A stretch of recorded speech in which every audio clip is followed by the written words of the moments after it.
Alô, galera! Sejam bem-vindos a mais uma aula do livro Libertação. Hoje a gente vai falar do capítulo 15, Finalmente o Socorro.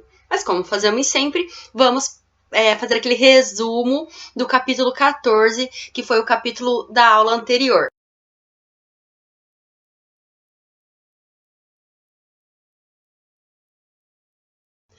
Nesse capítulo, foi a vez de Gúbio ajudar Leôncio, um daqueles obsessores que ficava ali hipnotizando, vampirizando a Margarida. E aí, no que eles foram lá na casa onde o Leôncio morava quando era encarnado, descobriram então que o Felício, que era irmão do Eloy, que é uma pessoa da equipe do André Luiz. Quem não tiver noção aí das equipes, volta no capítulo anterior que eu coloquei um quadrinho ali com o esquema do nome dos personagens. Então, esse Eloy descobriu que o irmão dele estava tentando matar o filhinho do Leôncio para ficar com toda a herança e casar-se com a viúva do Leôncio. E aí o Gúbio foi lá, fez uma doutrinação para esse Felício, para que ele parasse de fazer aquilo com a criança, que ele poderia casar-se sem estar fazendo nenhum mal para a criança. A criança não significava nenhum problema para ele. Até mesmo Leôncio intercederia por ele se ele cuidasse da criança. No final, quando o André Luiz e o Eloy foram devolvê-lo ao lugar onde ele estava, o teu corpo físico dele estava repousando, e o Eloy resolveu fazer uma aparição ali para ele naqueles momentos finais, dizendo assim: Felício, se você não parar de fazer isso, de envenenar esse menininho, eu mesmo venho tomar conta de você. Eu mesmo venho resolver meu problema com você. E aí o rapaz acordou assombrado e assim terminou aquele capítulo, tá bom? Então hoje vamos para o capítulo 15.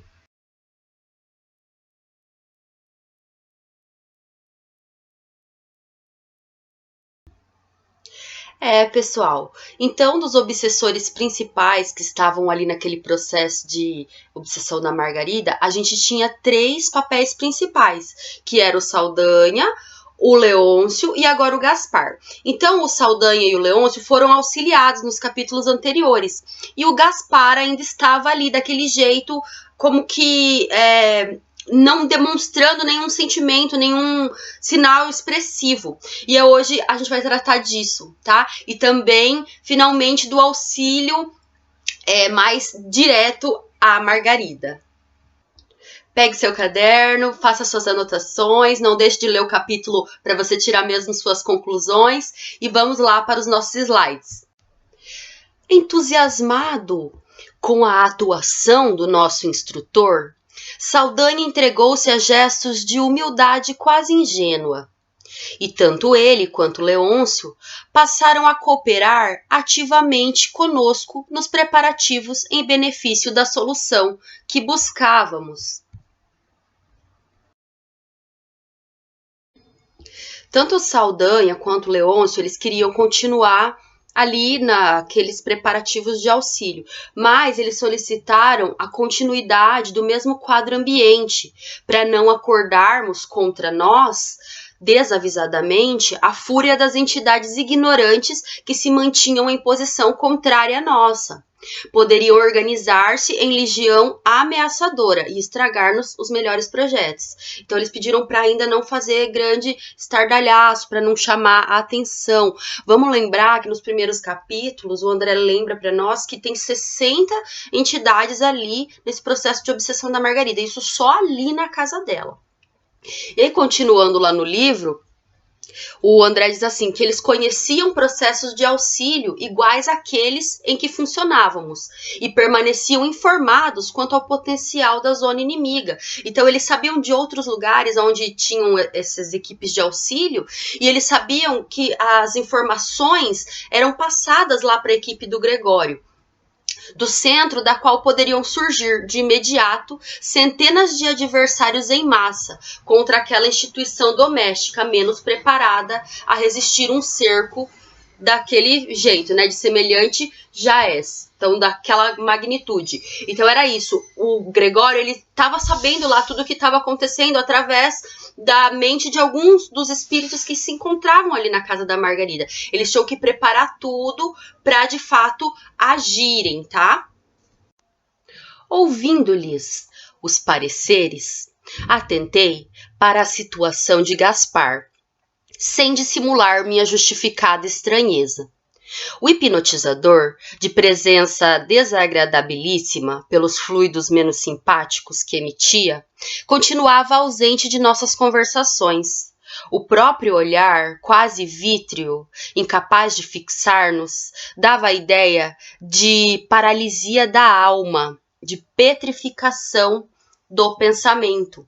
Eu marquei aí com um círculozinho vermelho para a gente acompanhar qual deles aí que é o Gaspar, tá, pessoal? Para vocês entenderem bem. O André Luiz, que tem aí como característica marcante a curiosidade, né? Então ele diz assim que ele não aguentava mais de curiosidade, ele perguntou pro Gúbio o que ocorria, o que significava aquela máscara psicológica do magnetizador das sombras.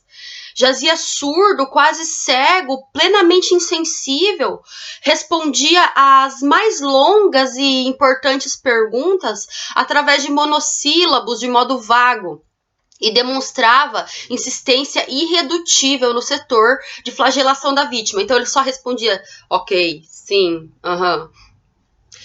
Então o Gúbio, agora focado ali em poder responder para o André, disse assim: André, há obsessores marcadamente endurecidos de coração, que se petrificam quando sob a influência de perseguidores ainda mais fortes e mais perversos que eles mesmos.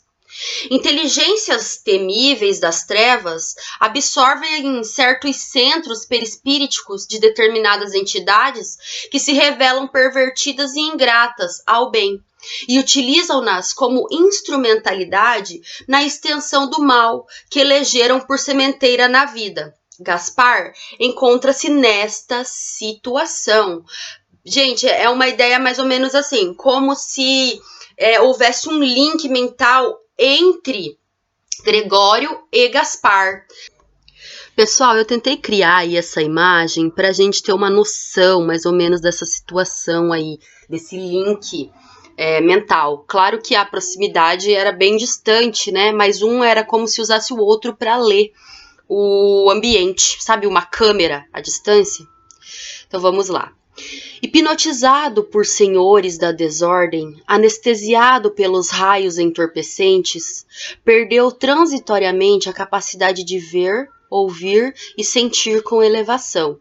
Demora-se em aflitivo pesadelo, à maneira do homem comum, dentro do qual a dilaceração de Margarida se lhe torna ideia fixa e obcecante.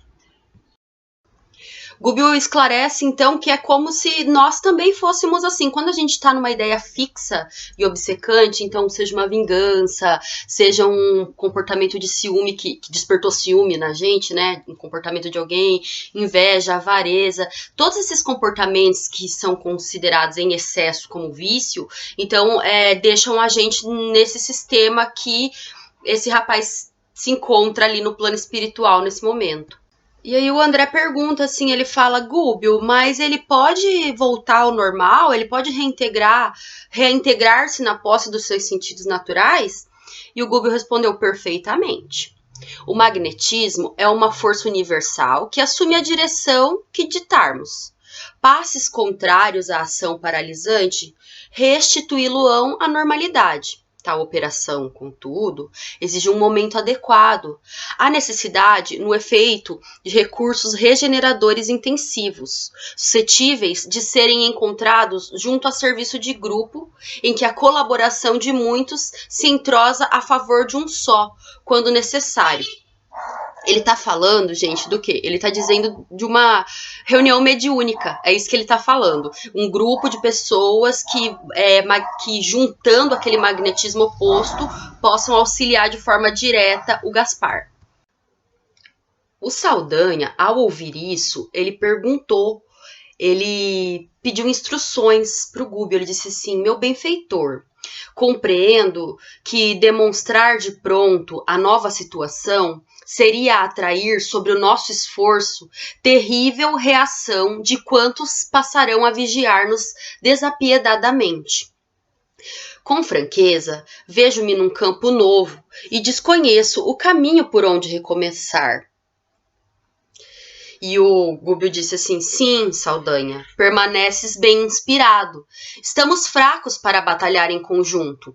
É indispensável que Margarida alcance melhoras positivas antes de tudo. Aguardaremos a noite. Espero situar o caso em algum núcleo de amor fraternal. Até lá, convém guardarmos o ambiente doméstico sem alterações. Mesmo porque Gaspar é outro doente, exigindo especial atenção. Traz o veículo perispíritico enfermiço e viciado, reclamando caridoso concurso. Mal não havia terminado a observação e Gabriel entrou no aposento e abeirou-se da esposa, desalentada e abatida. Gúbio, agora, senhor da situação, aproximou-se do rapaz, sem alarde. Colocou sobre a fronte dele a destra fraternal, dominando-lhe o cérebro, as zonas mais diretas da inspiração, dando curso naturalmente às forças magnéticas suscetíveis de inclinar o problema de assistência à solução favorável. O que aconteceu então de fato? O Gúbio está colocando a destra ali na cabeça do Gabriel, está intuindo o rapaz para que ele se conecte ali com a equipe para tomar decisões favoráveis, porque agora o Gúbio tem condição de fazer isso. O André reparou que o esposo da Margarida, sob essa influência renovadora, passou a contemplar a companheira enternecidamente. Tomou-lhe as mãos com sincera ternura e falou espontâneo: ai, Margarida, me dói tanto te ver assim, sob desânimo tão profundo. Pequena pausa pesou sobre ambos. Contudo, ao cabo de alguns momentos, tornou o marido de olhos iluminados por indefinível esperança. Houve, uma ideia súbita me brotou no pensamento. Desde muitos dias, estamos atropelados por remédios violentos, medidas drásticas que não te socorrem com a eficiência precisa. Consentes em que eu peça em nosso favor o concurso de algum amigo interessado em espiritismo cristão, tocada por aquela onda de abençoado carinho que fluía imperceptivelmente de Gúbio, por intermédio de Gabriel, a doente abriu os olhos, cheio de interesse novo, como quem encontrara inesperada senda salvadora, e concordou feliz. Estou pronta. Aceitarei qualquer recurso que consideres por tua vez justo e digno. O esposo, num transporte de esperança, saiu precipitadamente acompanhado de Gúbio, que nos recomendou a permanência ao lado de Saldanha em preparativos de serviço para a noite próxima. André e Eloy estavam agora em companhia de Saldanha, para conversarem um pouco. Aquela experiência era totalmente nova para o André. Ele nunca tinha ficado assim em companhia de um obsessor que de repente tinha se transformado. Então ele já se preparou para perguntar algumas coisas para a Saldanha. Ele queria ampliar os conhecimentos e recursos. Considerei que um trabalhador incompleto em minha posição, o André incompleto, precisa estudar sempre. E aproximando-me do verdugo transformado em amigo, ele interrogou: Saldanha, como explicar tamanho temor de nosso lado perante os companheiros retardados? Então o André tá falando assim, olha só, nós todos aqui somos tão evoluídos, por que a gente fica com esse temor perante esses companheiros que você vê assim que mal parecem ter domínio sobre si mesmo, vamos dizer assim?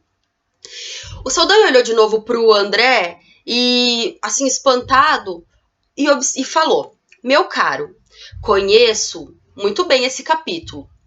Se nos dispusermos a lutar abertamente, conservando conosco esta jovem senhora enferma, se a gente falar, vamos pegar a Margarida e vamos começar a quebrar tudo, sei lá, vamos brigar aqui, né? Por que não ia dar certo?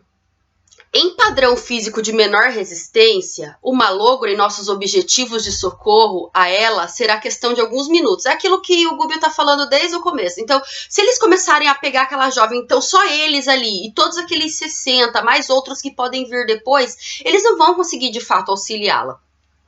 Nos círculos inferiores em que nos encontramos, a maldade é força dominante em quase toda parte, contando com intérpretes que nos vigiam através de todos os flancos, e não nos é fácil escapar.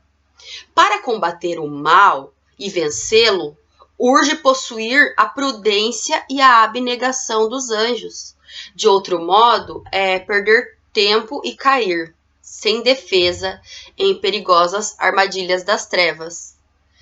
Olha só quem tá falando, é o Saldanha que tá falando.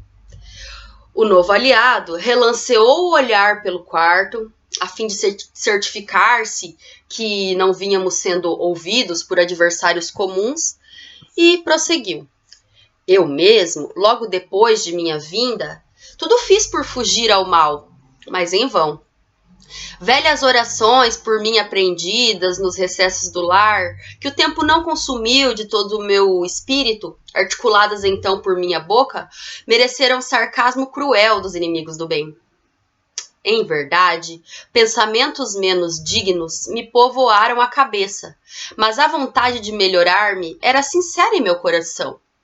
Esforcei-me de alguma sorte, reagi quanto pude, todavia meu impulso para o bem legítimo era no fundo um sopro frágil à frente de um tufão.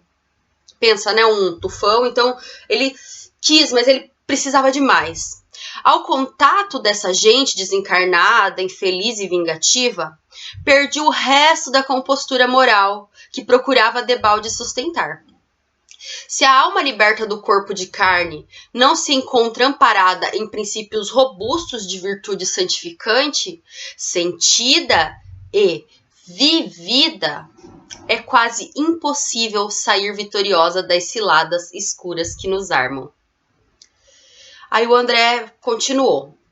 Não será essa atitude mero reflexo da ignorância insustentável? Então, será que todos eles não vêm atrás ali para tentar mudar o foco de que quem quer se melhorar por ser um reflexo aí dessa ignorância? O Saldanha disse, admito que sim. Todavia, não desconheces que a maior dificuldade não nasce da ignorância em si mesma, mas de nossa dureza contrária à capitulação indispensável. A sabedoria golpeia a insciência, né, o não saber. A bondade humilha a perversidade. O amor verdadeiro sitia ódio num círculo de ferro. No entanto, aqueles que são surpreendidos no campo da inferioridade manobram contra o bem, deliberadamente 1000 armas de despeito, calúnia, inveja, ciúme, mentira e discórdia, provocando perturbação e desânimo. E assinalando-lhe a palavra tão fortemente esclarecida, cuja desenvoltura e acerto me assombravam, o André ficou chocado como ele era esclarecido. O André ponderou.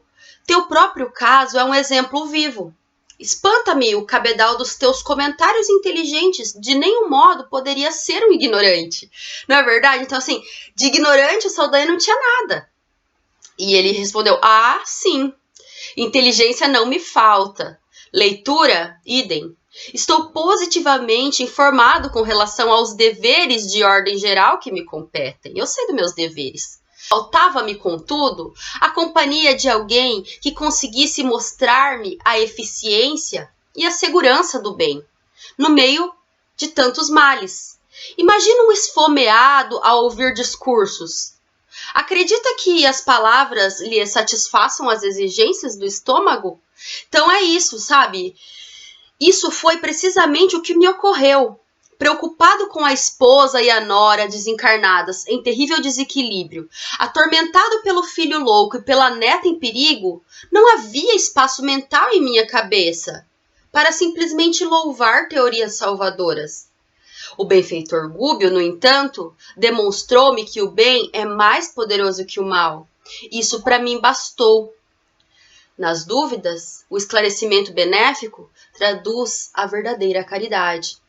Gente, o Gubbio mostrou para ele, o Gubbio foi lá e fez ações. Então sempre aquela ideia a palavra ensina, mas o exemplo arrasta, né? Então o exemplo do Gubbio arrastou aquelas pessoas. Imagine a gratidão, vamos nos colocar no lugar de Saldanha. Você tá ali passando por tudo que a vida aconteceu na sua vida, né? De fato, para chegar ali naquela situação. Claro que ele tinha os defeitos dele, assim como todos nós temos os nossos.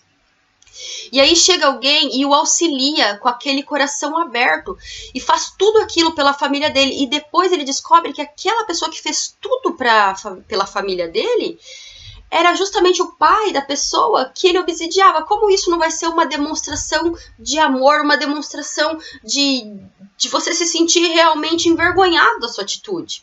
Foi isso que o Gubbio fez. Essa aqui é a grande beleza, né, da coisa.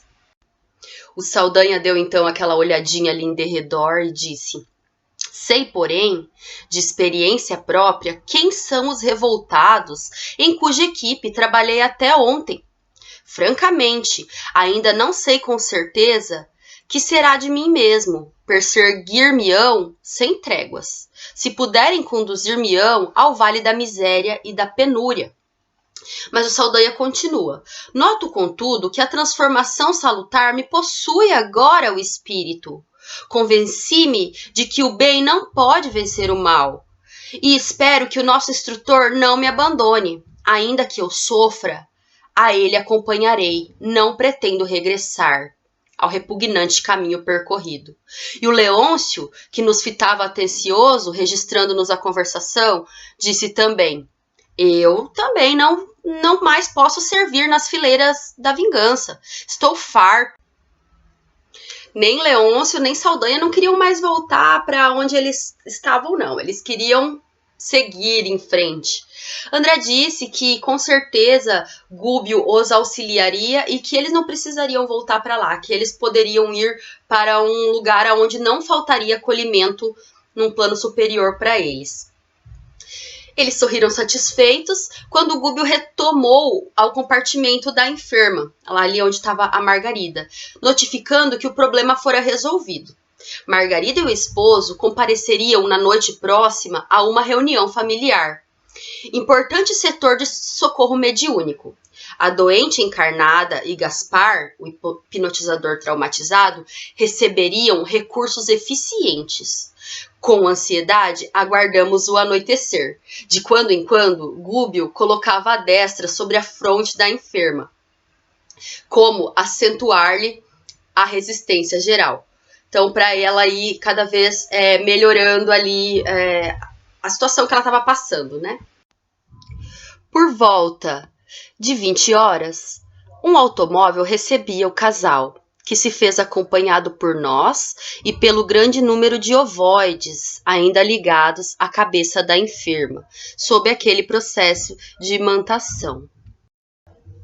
Enquanto isso, o Saldanha tivera o cuidado ali para despistar todos os companheiros perturbadores que intentavam seguir-nos, que queriam ir juntos. Tranquilizou-os com palavras amigas, afirmando, aliás, com muita razão, que o assunto vinha sendo bem tratado. Então foram todos. Lá, alcançando a confortadora vivenda, eles foram muito bem recebidos. Chegaram ali na residência, então, o senhor Silva, dono da casa, acolheu Gabriel e a esposa com inequívocas demonstrações de carinho. Foi muito carinhoso ali ao receber. E Sidônio, o diretor espiritual dos trabalhos que se realizariam, estendeu-nos braços fraternais. Então houve ali, assim como naquele médium que eles procuraram, que haviam negociações no plano físico e negociações no plano espiritual, nesse caso também. Só que não eram negociações, então eram cumprimentos fraternos, tanto no plano material quanto ali no plano espiritual estavam acontecendo. Lá dentro da casa haviam 4 cavalheiros e 3 senhoras, os componentes habituais do círculo doméstico. Ao que fomos informados, passaram a trocar ideias com os visitantes, reanimando-os e instruindo-os, até que o relógio indicasse o momento exato para os serviços da noite. A indagação de Gúbio, Sidônio esclareceu muito seguro. Então, Sidônio estava falando ali para Gúbio.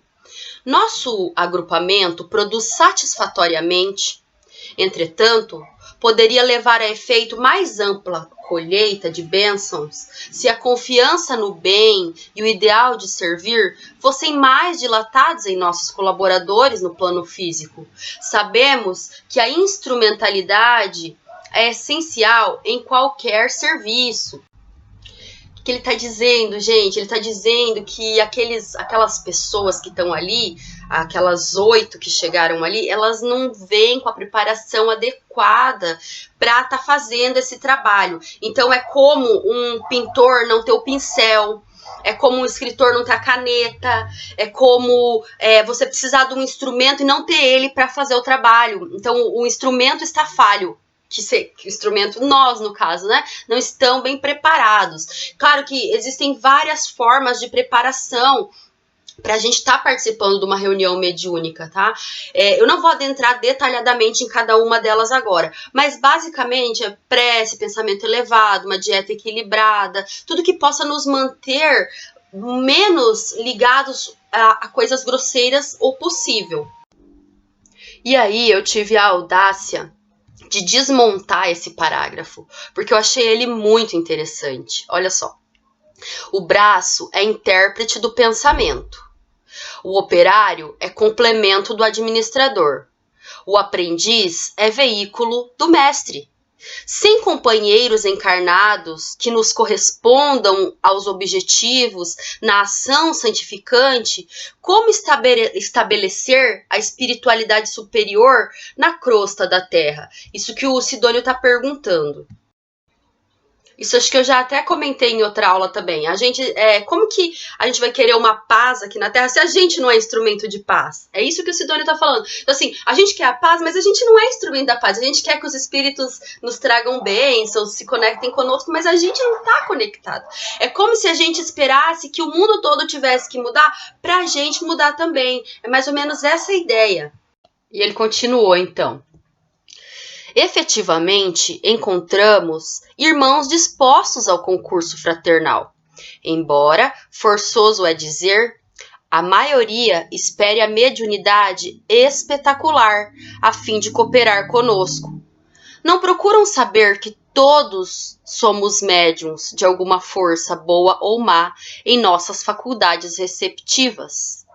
Não aceitam as necessidades dos serviços que nos aconselham a buscar desenvolvimento substancial na autoiluminação, através do serviço aos nossos semelhantes, e tocam a exigir dons medianímicos, quais se fossem dádivas milagrosas a serem transmitidas graciosamente àqueles que se lhes candidatam aos benefícios, por intermédio da antiga varinha de condão.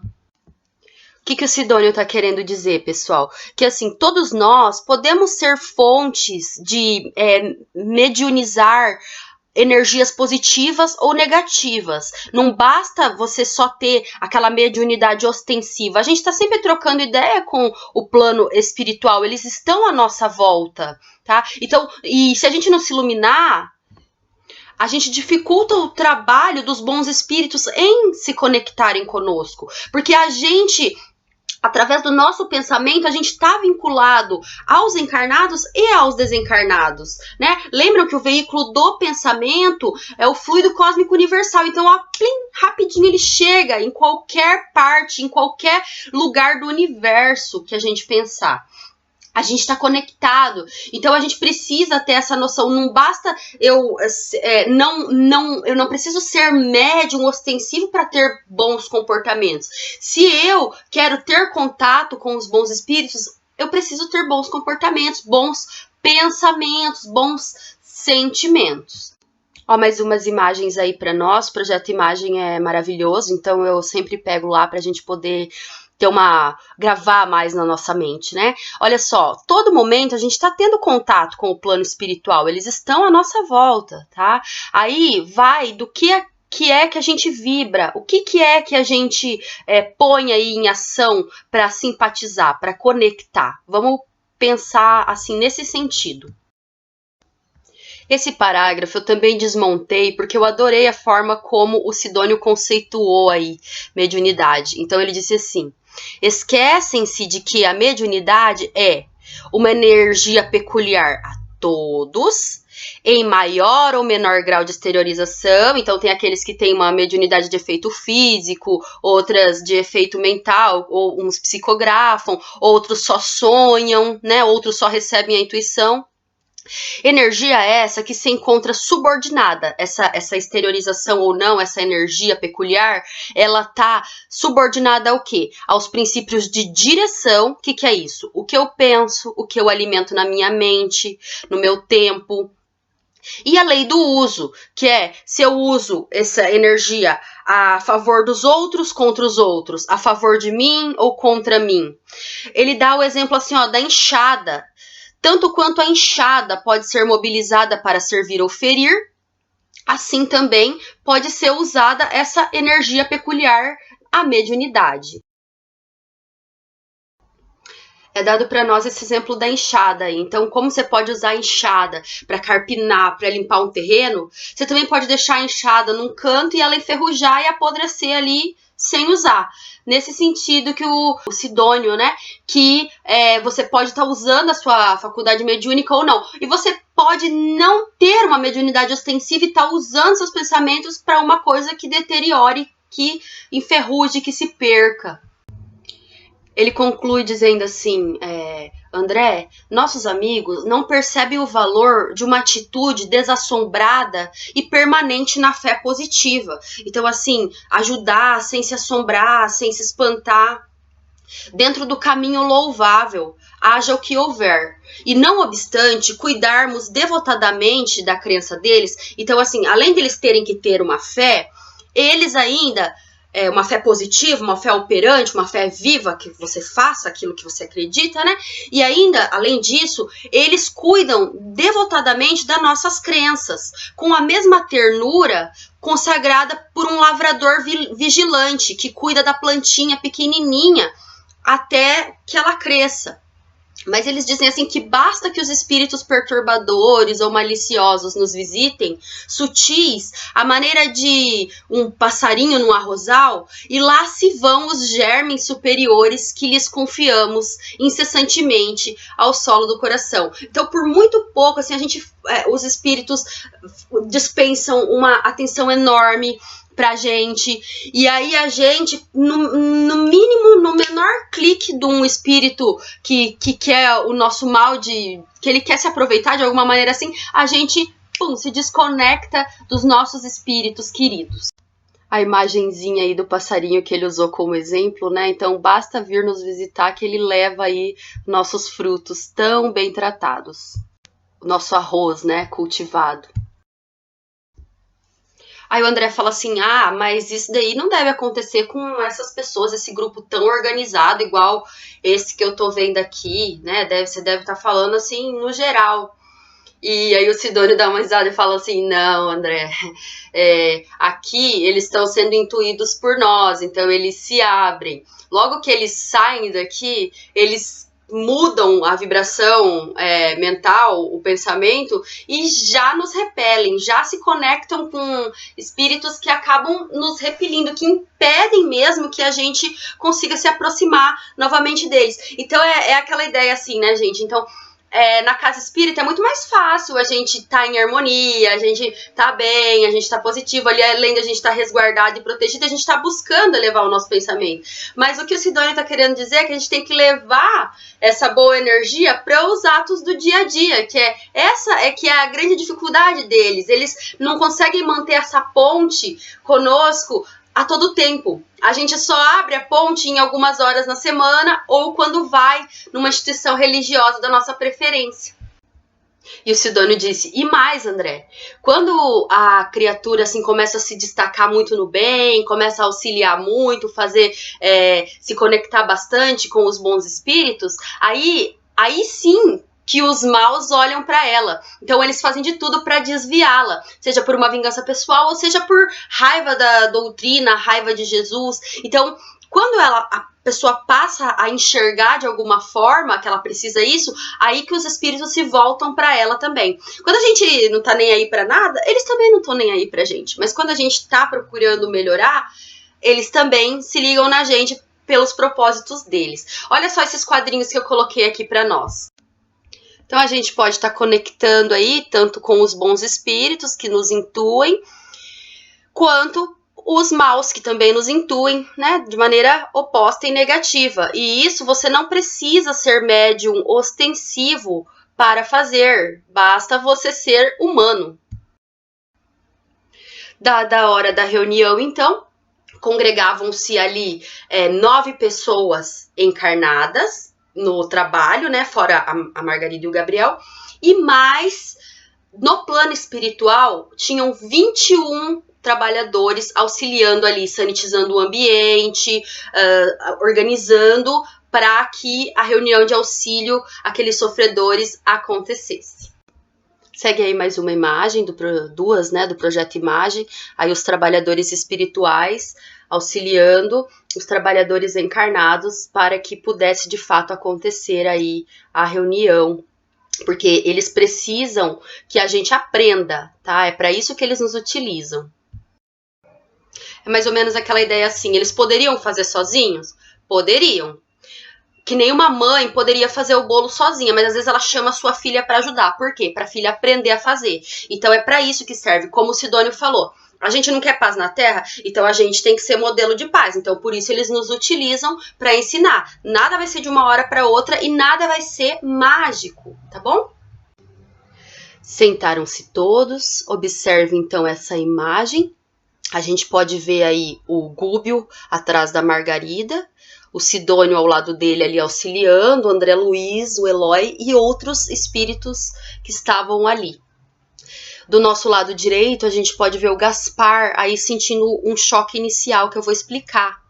Então, assim, Gúbio e Sidônio, em esforço conjugado, efetuaram operações magnéticas ao redor da Margarida, desligando finalmente os corpos ovoides que foram entregues a uma comissão de 6 companheiros, que os conduziram cuidadosamente a postos socorristas. Olha ali, as bolinhas sendo tiradas e levadas.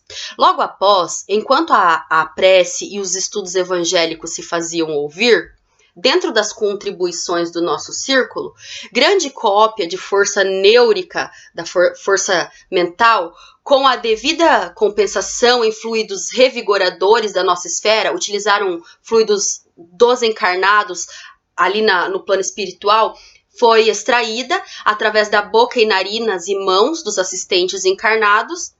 Força essa que o Gúbio e o Sidônio aplicaram sobre a Margarida e o Gaspar, no evidente intuito de restaurar-lhes as energias perispíriticas.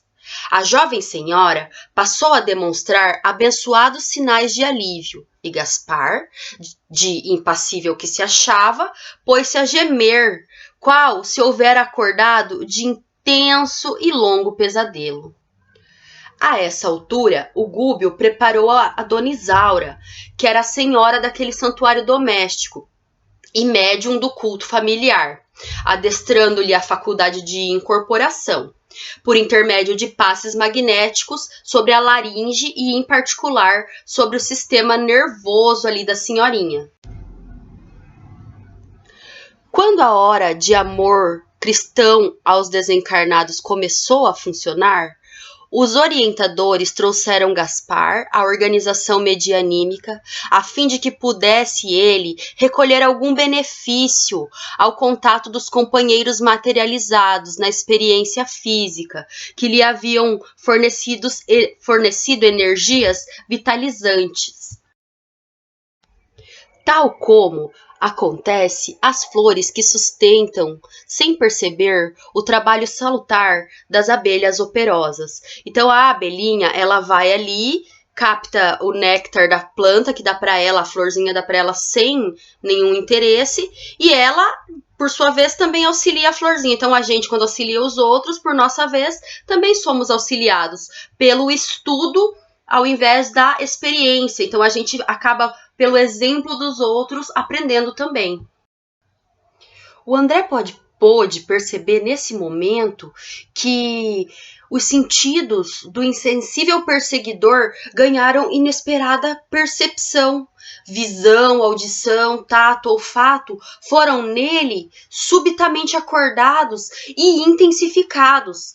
Parecia um sonâmbulo despertando. À medida que se lhe casavam as forças, as energias da médium, mais se acentuava o fenômeno de reavivamento sensorial. Apossando-se provisoriamente dos recursos orgânicos de Dona Isaura, invisível processo de enxertia psíquica, pensem numa enxertia de uma planta e aí imaginem isso. O hipnotizador gritou e chorou lamentosamente. Isso é muito interessante a gente observar, porque é comum acontecer nas reuniões mediúnicas, nas reuniões de desobsessão, né? Isso aí. E aí o André fala que, de repente, ele misturou blasfêmias e lágrimas, palavras comovedoras e palavras menos dignas, entre a penitência e a rebeldia. Escutando agora, com aguçada sensibilidade, conversou detidamente com o doutrinador, o senhor Silva, marido da médium. Fez-lhe sentir a necessidade de renovação espiritual em edificante lição, que nos tocava as fibras mais íntimas. E depois de 60 minutos de exaustivo embate emocional, Gaspar foi conduzido por 2 servidores de nossa equipe ao lugar que lhe correspondia, isso é, a posição de demente com retorno gradativo à razão. Findo os serviços ativos, a reunião foi encerrada, notando-se que imensa alegria transbordava de todos os corações. Margarida estava enfim aliviada e, em pranto, pedia ao esposo que agradecesse de voz viva as dádivas recebidas. Gúbio, porém, vendo Saldanha espantadiço, obtemperou. O triunfo essencial ainda não veio. Margarida recebeu o amparo imediato, mas precisamos agora socorrer-lhe a casa, até que ela mesma incorpore a própria individualidade, em caráter definitivo, aos benefícios aqui recolhidos. E aí ele sorriu bondosamente e falou: para que uma planta seja efetivamente preciosa, não basta que ela esteja bela e perfumada numa estufa protetora. É necessário receber auxílio externo, consolidando a resistência própria, de modo a produzir utilidades no bem comum.